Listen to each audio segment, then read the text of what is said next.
अस्सलामु अलैकुम। सूरह अल फातिहा के बाद आज हम कुरान की अगले 5 आयत को सुनेंगे, समझेंगे और अपने दिल में उतरने की कोशिश करेंगे।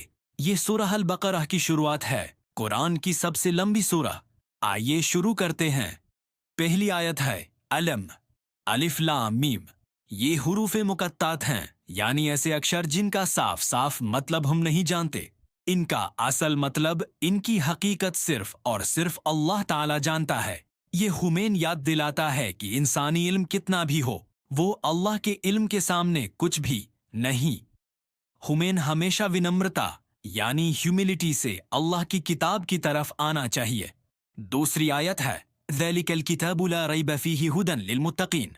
इसका मतलब है ये वो किताब है जिसमें कोई शक नहीं, ये हिदायत है परहेजगार लोगों के लिए। सुभान अल्लाह, कुरान खुद अपनी गवाही दे रहा है, ये कोई आम किताब नहीं, ये अल्लाह का कलाम है।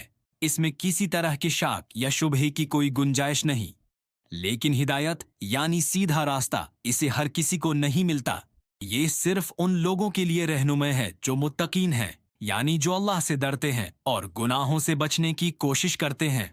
तीसरी आयत में अल्लाह उन मुत्तकीन की पहली निशानी बताता है, अल्लज़ीना युमिनूना बिल गैबि व युकीमूना सलाता व मिम्मा रज़क़नाहुम युनफ़िकून। इसका तर्जुमा है जो गैब पर ईमान रखते हैं, नमाज कायम करते हैं और अल्लाह के दिए हुए रिज़्क में से खर्च करते हैं। यहाँ 3 खूबियां बताई गई हैं। पहला, गैब पर ईमान यानी उन चीजों पर यकीन रखना जो हमें दिखाई नहीं देती, जैसे अल्लाह, फरिश्ते, जन्नत, जहन्नुम। दूसरा, नमाज कायम करना, सिर्फ नमाज पढ़ना नहीं बल्कि उसको उसके सही वक्त और तरीके से पूरे दिल से अदा करना। और तीसरा, जो कुछ भी अल्लाह ने हमें दिया है, चाहे वो दौलत हो, इल्म हो या वक्त, उसमें से उसकी राह में खर्च करना। चौथी आयत है वल्लज़ीना युमिनूना बिमा उन्ज़िला इलैका वमा उन्ज़िला मिन क़ब्लिका वबिल आखिरति हुम यूक़िनून। और जो उस पर ईमान रखते हैं जो आप पर नाजिल किया गया और जो आपसे पहले नाजिल किया गया, और आखिरत पर पूरा यकीन रखते हैं।